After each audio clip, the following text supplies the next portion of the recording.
here from the Mayo Clinic during ASH 2021. Raphael, tell us a little bit what struck you in terms of myeloma abstracts and presentations. Thank you, Chaddy. Always a pleasure to be here with you. Lots of good information, but I particularly like what we're seeing with the bispecific antibodies, and we're seeing a good number of them. As you know, there's multiple targets, so there's way beyond BCMA. We saw targets FcRH5, GPRC5D as well too, and we're seeing that those agents are active, and of course, very, very attractive because they're off the shelf. We had an opportunity to participate in the cevostamab clinical trial, so I have more direct experience with that. We have patients who are responding, patients who did not have any further treatment options. So that has been my favorite part of this ASH meeting. I hope in the future many more can use those bispecifics. We love the CAR T cells, but as you know, there's a lot of challenges, production, the access, etc. So we'll just have to see how the field plays out over the next several years. That's excellent. Now, before I let you go, Raphael, you tweeted some inflammatory tweet about people know each other, not knowing each other. Tell us about that, and which category do you fit in? Well, it's like the CTC criteria for who are you at the meeting, right? So there's 5 grades as no one knows you and you don't know one, number 1. Number 2 is you know everyone, but no one knows you yet. Number 3 is you know everyone and everyone knows you. Number 4, everyone knows you, but then you don't know one. And number 5 is the circle of life is completed. You don't know of anyone and no one knows you, right? So the trick in life is you don't want to progress beyond a 4. So you might as well have a disease name after you, Chaddy. I don't know, the Chaddy syndrome or something else. So then you can stay in a solid 4 the rest of your life. Raphael, thank you for supporting Healthcare Unfiltered. Thank you. All right, well, we caught up with Dr. Vincent Rajkumar from the Mayo Clinic here at ASH 2021. Thanks for joining us, Vincent. So tell us 1 or 2 abstracts that struck you and interested you during this meeting. Hey, Chaddy. Good to chat with you. In myeloma, there's a lot of abstracts on bispecifics, CAR Ts, a lot of immunotherapies are showing promise, but the abstracts that I particularly like this year, brand new information, is from the Iceland study, iStop-MM trial. This is a large randomized trial of the entire population of Iceland over the age of 40. And they're randomizing to find out whether screening for monoclonal gammopathies and identifying monoclonal gammopathies early will result in improved overall survival. So we are seeing the first results of this trial here. It's a 3-arm randomized trial, and they're showing that the screening arms do detect a lot of symptomatic and smoldering myeloma patients early.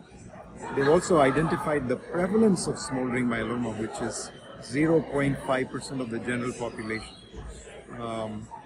So I think this trial is going to give us a lot of information on whether or not we should be screening for monoclonal gammopathies in order to diagnose myeloma early and start treatment early and improve outcome. Thank you, Vincent, and thanks for always visiting with Healthcare Unfiltered. Thank you. Well, we caught up here with Anthony Mato from Memorial Sloan Kettering. Anthony, welcome to ASH 2021. Thank you. What do you think, what are we going to learn about CLL here in 2 minutes or less during this meeting? We're learning a lot about CLL. We already had one session today where we saw combination therapies being explored. I+V in the frontline relapse refractory setting, the GLOW study. We saw the German CLL13 trial where we were looking at venetoclax-based combinations, Ven-R versus Ven-G versus Ven-G plus I versus chemoimmunotherapy, so complicated combinations. Tomorrow's a big day. We're going to see the updated Sequoia results. We're going to see MRD-driven data with ibrutinib plus U2. I'm presenting the data on LOXO 305 or pirtobrutinib, which is very exciting. We're going to see data on nemtabrutinib, which is ArQule molecule, similar molecule, non-covalent BTKI. So really, really interesting meeting because there's diverse new targets, posters on bispecifics, which are interesting. Dr. Thompson, who's here with me, is going to be presenting on data on the double exposed patients. That's a big unmet need. Those who had prior BTKI and venetoclax. And just overall, the meeting has a lot of diversity. It's not the same old studies being rehashed, but new data, new combinations. And I think we're heading towards deeper remissions and maybe even cure someday. Thanks, my friend. Thanks for always supporting the podcast. I'm going to talk to Dr. Thompson in a second. Great. Thank you. And here we are, we caught with Dr. Megan Thompson to tell us about the data that she's presenting. Megan, where are you now, and tell us about the data you're presenting. Absolutely. I'm a third-year fellow at Memorial Sloan Kettering with a focus in chronic lymphocytic leukemia. I have two posters I'm presenting tomorrow, but I'll highlight a big unmet need where we took a retrospective look at CLL patients who received a BTK inhibitor, venetoclax, and outcomes for therapy following exposure to both novel agents.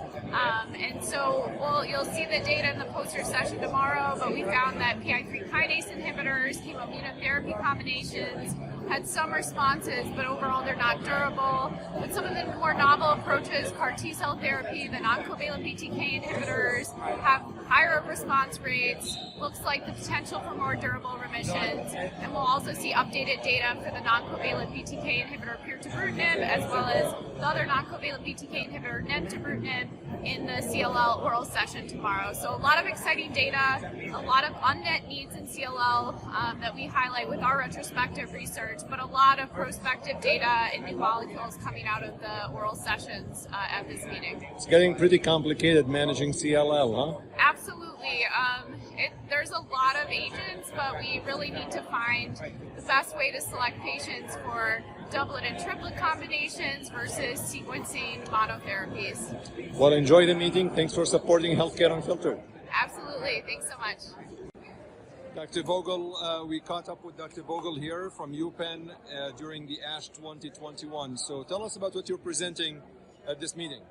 So on Monday evening, I'll be presenting the preliminary results from a phase 1 study of modakafusp alpha, which is previously known as TAK573. It's an anti-CD38 interferon fusion protein, and our preliminary results are very exciting with single agent responses in very heavily pretreated relapsed refractory multiple myeloma. So how does the drug work? So it delivers targeted interferon alpha to CD38 positive cells, essentially myeloma plasma cells, for which interferon is toxic, but it turns out that it also delivers interferon to other CD38 positive cells, including T cells and NK cells, where it can provide an immunostimulatory effect. So you can see T cell and NK cell activation at the same time as a direct effect, a toxic effect against myeloma plasma cells, leading to plasma cell death in the bone marrow microenvironment. Dr. Bogle, thank you so much. Enjoy the meetings. Thanks for supporting Healthcare Unfiltered. It's a pleasure. Thanks. Well, take this off. Yeah, of course, yeah. We caught up with Dr. Toby Ayer from the UK. Toby, tell us about some CLL abstract that intrigued you for Healthcare Unfiltered.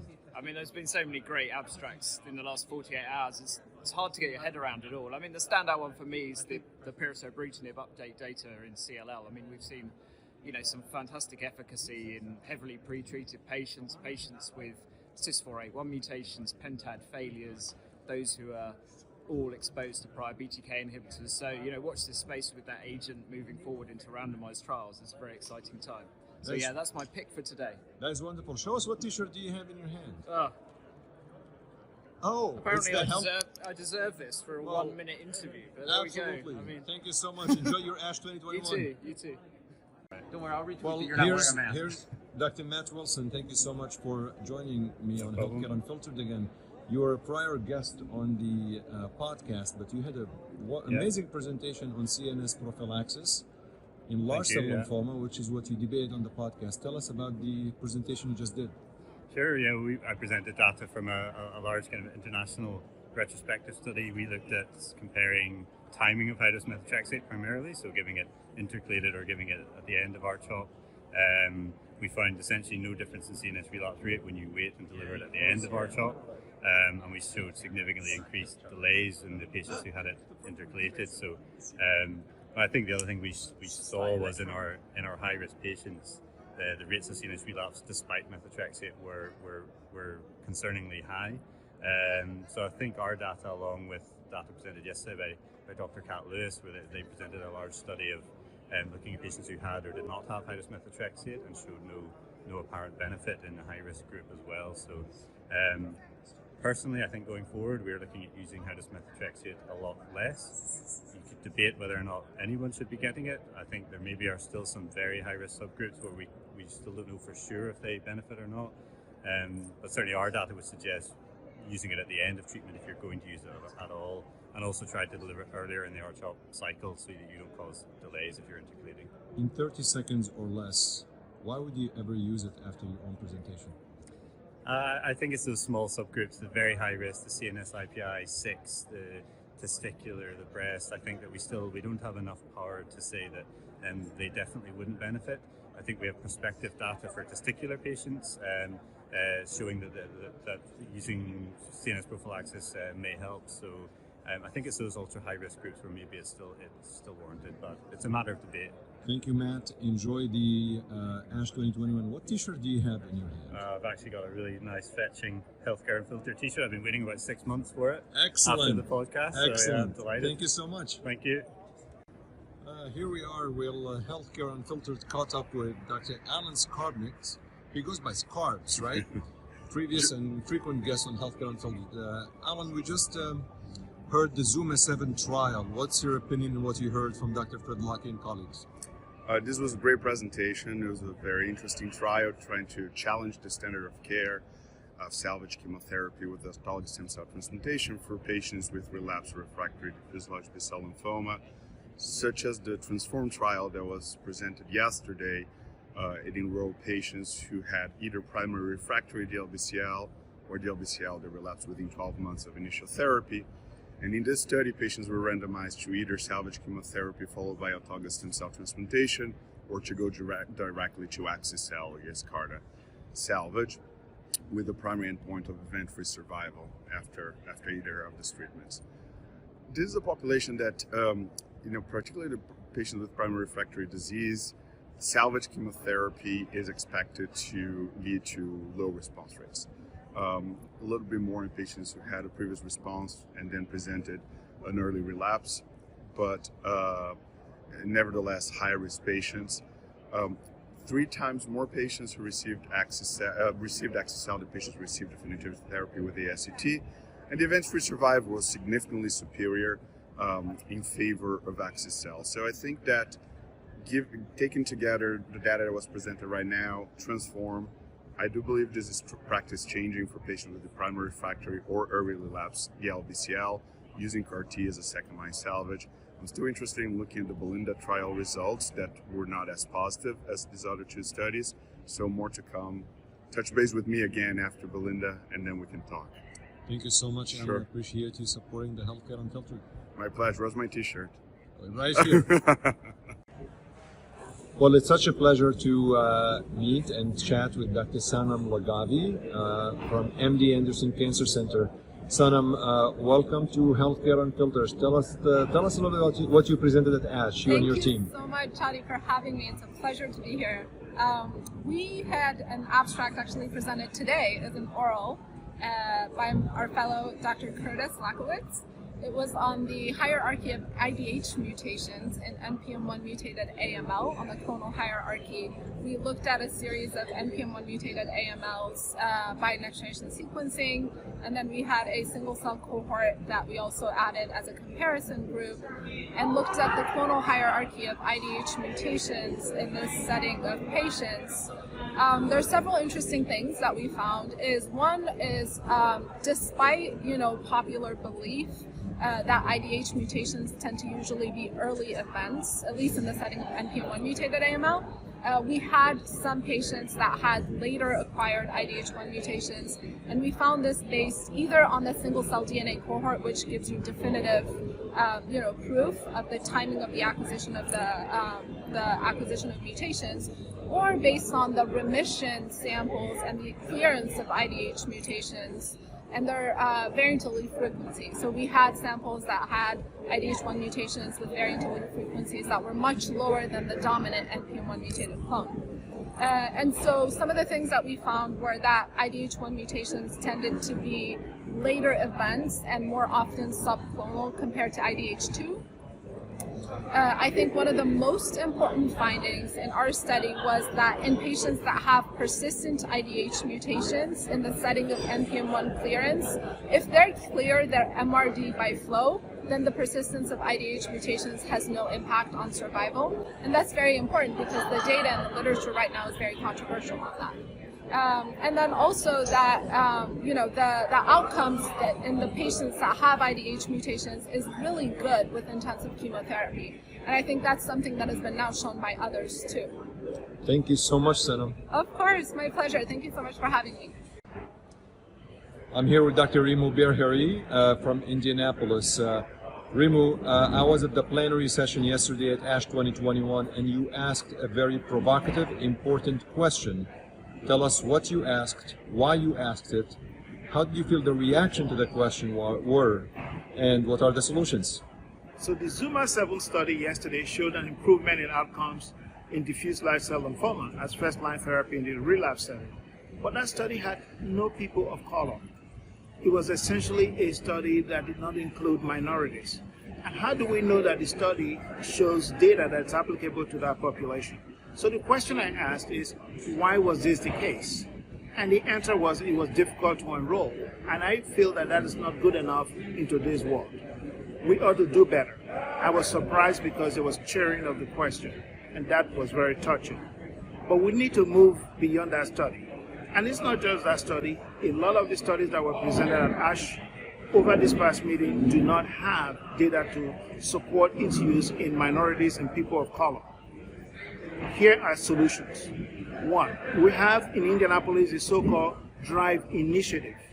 The D stands for a diversity officer. Every clinical trial ought to have a diversity officer that ensures that diversity goals are met. R, every study ought to be ranked in terms of its diversity goals, and studies not meeting their epidemiologic diversity quotient should not be presented at plenary sessions, should not be presented even on a podium. They can be presented, no one says they can be presented, but that will force us to think differently.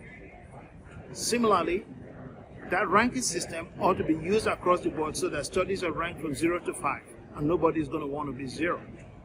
I stands for the individual in all of us. All of us should make an effort to ensure that diversity goals are reached. V stands for verification of meeting those goals, and E stands for enhanced training and education of minority investigators and inclusion in clinical trials and in steering committees, and as well as plenary session. We caught up with Dr. Joe Mikhail here at ASH 2021. Joe, I'm not going to ask about science. How many ribbons do you have? More ribbons than a retired general. What does that mean exactly? It means more ribbons than Mikhail Sekaris.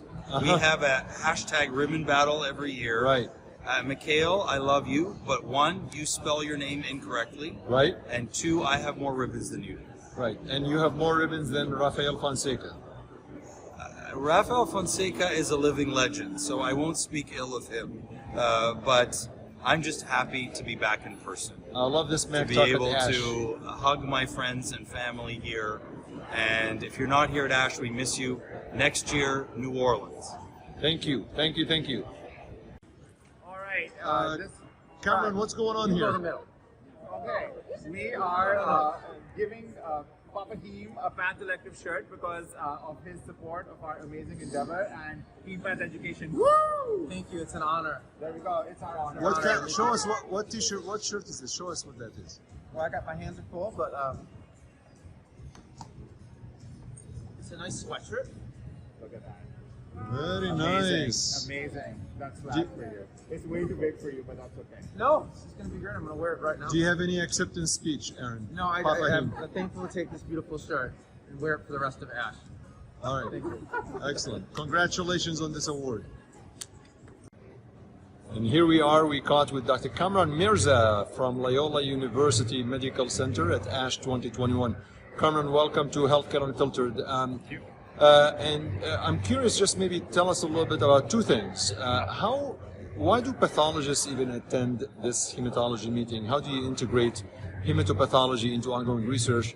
And tell us about your efforts about teaching and Path Twitter.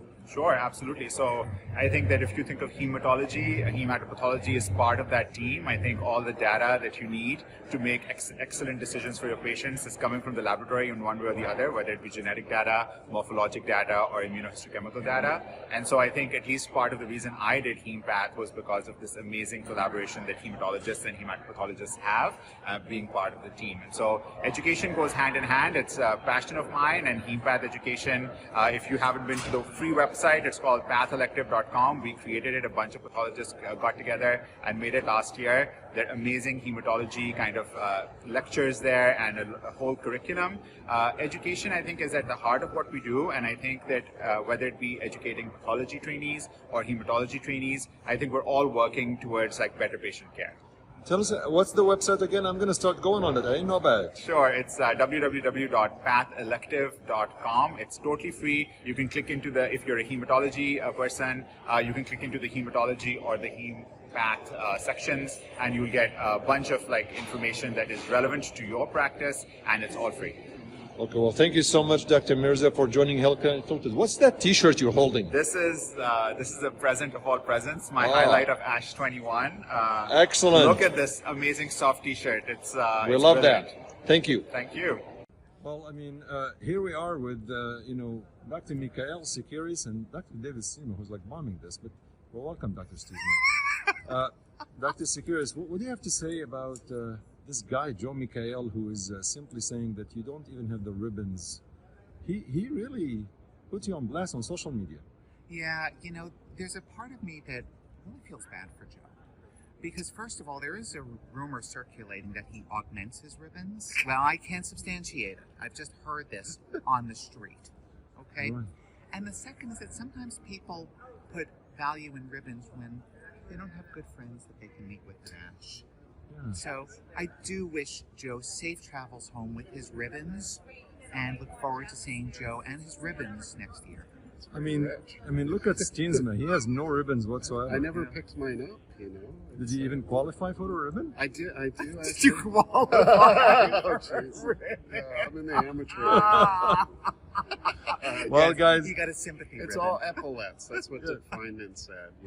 It's all epaulets. Thank you for always supporting Healthcare Unfiltered. And Joe Mikhail, he doesn't have enough ribbons.